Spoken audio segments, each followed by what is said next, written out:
डूबेगी, उसकी सुरक्षा भी खतरे में जाएगी। कैसे समाजवादी पार्टी के समय में भारतीय जनता पार्टी के पूर्व जिलाध्यक्ष स्वर्गीय मदन चौहान के पेट्रोल पंप के अंदर घुस करके गोली मारी गई थी, इसी मैनपुरी में मारी गई थी। यही समाजवादी पार्टी की सरकार थी। कैसे व्यापारी घर से निकलता था, प्रार्थना करके निकलता था कि हे भगवान, शाम को मैं अपने परिवार का मुंह देख सकूं। ऐसी स्थिति पैदा करना। और इसीलिए जब हम लोग आए थे तो हमने कहा था, अपराध और अपराधियों के प्रति जीरो टॉलरेंस। इटावा हो या मैनपुरी, यहां के संगठित अपराध की कमर तोड़ देंगे, प्रदेश को माफिया मुक्त कर देंगे। और अगर किसी माफिया ने, किसी अपराधी ने सिर उठा करके बेटी और व्यापारी के सुरक्षा के लिए खतरा पैदा किया तो उसको कहा गया कि उसके लिए दो ही जगह होगी, या तो जेल होगी या जहन्नुम होगी, तीसरी कोई जगह नहीं मिलने वाली है। माफिया के लिए कह दिया गया कि माफिया की जगह केवल मिट्टी होगी, इसके अलावा कहीं उसको जगह नसीब नहीं होगी।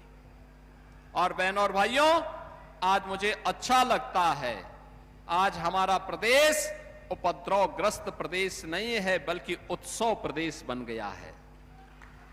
उत्सव प्रदेश बन गया है। अब न कर्फ्यू है, न दंगा है, यूपी में सब चंगा है। यूपी में चंगा है। श्री कृष्ण जन्माष्टमी का आयोजन भी होता है, रामनवमी की शोभा यात्रा भी होती है, दुर्गा पूजा के पंडाल भी सस्ते हैं, होली और दीपावली लोग मजे में आयोजन में भागीदार बनते हैं, परिवार के साथ आयोजन में भागीदार बनते हैं। कितना उत्सवपूर्ण माहौल होता है। यह कार्य 17 के पहले भी हो सकता था, लेकिन 17 के पहले इन सब कार्यों के लिए, विकास के लिए, विरासत के लिए, उत्सवपूर्ण माहौल के लिए समय चाहिए। जो व्यक्ति 12 बजे सो करके उठेगा, 2 बजे तक तैयार होगा, 5 बजे जिम जा करके फिर वहां पर जिम की ट्रेनिंग में चला जाएगा और 7 बजे के बाद अपनी महफिल में सजा देगा, उस व्यक्ति से क्या उम्मीद करेंगे? न किसी व्यक्ति से मिलना है, न कोई संवाद करना है, न विकास का कोई विजन है, केवल लूट करके अपने परिवार का खजाना भरना है। जिसका यही विजन हो, उसके लिए तो भगवान ही मालिक है, बाकी कोई भगवान भरोसे सब कुछ चल रहा था। यही यूपी की दुर्गति का कारण था। याद करिए, नौजवान की नौकरी निकलती थी और नौकरी के पहले वसूली शुरू हो जाती थी। आज जब नियुक्ति पत्र हम वितरित करते हैं लखनऊ में, मैनपुरी का नौजवान भी सीना तान करके आता है। मैं पूछता हूं, बताओ भैया, क्या कहीं सिफारिश करनी पड़ी? नहीं। किसी को पैसा देना पड़ा? नहीं। कोई कहीं किसी प्रकार का कोई समस्या नहीं, और वह प्रदेश के विकास में योगदान दे रहा है। जब ऐसा माहौल होता है, 9 लाख से अधिक नौजवान सरकारी नौकरी प्राप्त किए, परंपरागत उद्यम पुनर्जीवित हुआ, 3.25 करोड़ लोग उसमें समाहित हो गए, सुरक्षा का बेहतर माहौल हुआ, 50 लाख करोड़ रुपए के निवेश के प्रस्ताव आ गए। परिणाम क्या है? परिणाम है नौजवान को नौकरी मिली, नए उद्यम लगे, विकास की मुख्य धारा के साथ, नए इंफ्रास्ट्रक्चर के साथ नए उत्तर प्रदेश ने अपने धमाकेदार पारी प्रारंभ की। आज यूपी की प्रति व्यक्ति आय बढ़ी है। आज यूपी विकास के पायदान पर तेजी के साथ बढ़ते हुए देश के अंदर एक ऐसे राज्य के रूप में स्थापित हुआ है। अब यूपी पर कोई प्रश्न नहीं करता है, बल्कि देश की हर समस्या का समाधान यूपी के अंदर ढूंढता है, यूपी के अंदर ढूंढता है। और उस उत्तर प्रदेश के मैनपुरी में आज 2 विधानसभाओं की योजनाओं को लेकर के हम लोग आपके पास आए। बहनों और भाइयों, मैं आप सबसे अपील करूंगा, लोग आएंगे, फिर से उस काल रात्रि की ओर आपको ले जाने का प्रयास करेंगे जिसने आपके सामने पहचान का संकट खड़ा किया था। जाति के नाम पर बांटेंगे, क्षेत्र के नाम पर बांटेंगे, लेकिन बांटने वाले लोग ये आपके हितैषी नहीं हैं। ये समाज और देश के दुश्मन हैं। कभी ऐसे ही लोगों के कारनामों के कारण विदेशी हमले होते थे और फिर से उस प्रकार की साजिशें प्रारंभ हो गई हैं। ये जाएंगे, जगह जगह जाएंगे, तमाम प्रकार की वो बातें करेंगे, घोषणाएं करेंगे, महापुरुषों को सम्मान नहीं देंगे। हम लोग पुरुष सरदार वल्लभ भाई पटेल एम्प्लॉयमेंट जोन बना रहे हैं, समाजवादी पार्टी को इससे कोई लेना देना नहीं था। हम लोक माता अहिल्याबाई होलकर के नाम पर श्रमजीवी हॉस्टल का निर्माण कर रहे हैं, समाजवादी पार्टी उनके नाम पर बने हुए संस्थानों का नाम मिटाती थी।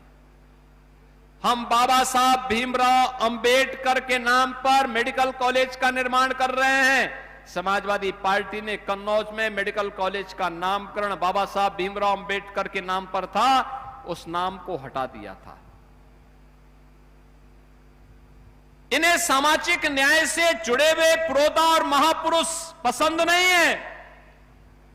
इनको पसंद है केवल और केवल इनके परिवार का सब कुछ हो, सब कुछ इनके परिवार में मिले, उस परिवार के बाहर कोई किसी को कुछ ना मिले।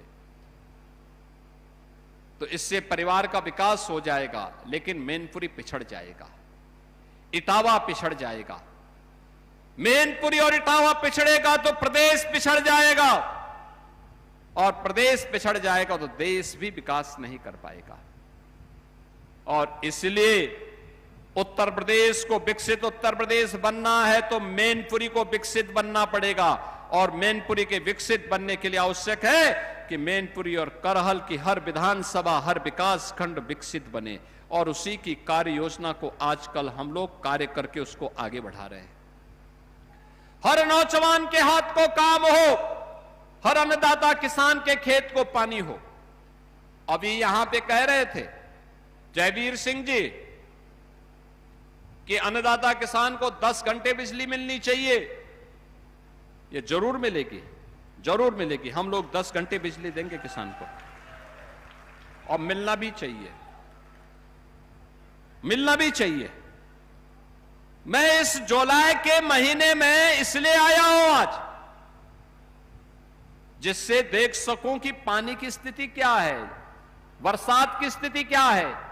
फसल का भी मुआयना इसी बहाने हम लोग कर लेते हैं, और उसी तरीके से फिर सुविधाओं को भी आकलन करके उसको आगे बढ़ाते हैं।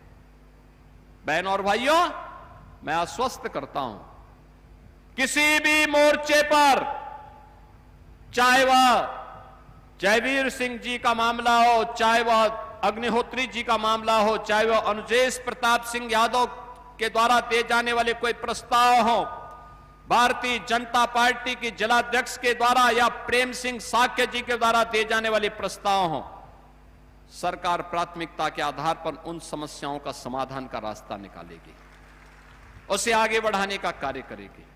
आपको कहीं भी निराश और हताश नहीं होना पड़ेगा। याद रखना, किसी व्यक्ति का जीवन हो, परिवार का या समाज के सामने किसी जनपद की पहचान का मामला हो, वो महत्वपूर्ण होता है। समाजवादी पार्टी ने इस पहचान के सामने प्रश्न लगा दिया था, प्रश्न चिन्ह लगा दिया था। हमने उस प्रश्न चिन्ह को मिटा करके आज आपको एक पहचान दिलवाई है। डबल इंजन की भारतीय जनता पार्टी की सरकार ने किया है। आज तो कोई रोकता नहीं कावड़ यात्रा को, अब कोई कावड़ यात्रा को नहीं रोक सकता। सावन का महीना आने वाला है, 29 जुलाई को गुरु पूर्णिमा है, और उसके उपरांत सावन का महीना लग जाएगा। कावड़ यात्राएं शुरू हो गई हैं। पहले समाजवादी पार्टी कहती थी कावड़ यात्रा नहीं होने देंगे, शिव भक्त जाएंगे दंगा हो जाएगा। वे शंख नहीं बजने देते थे।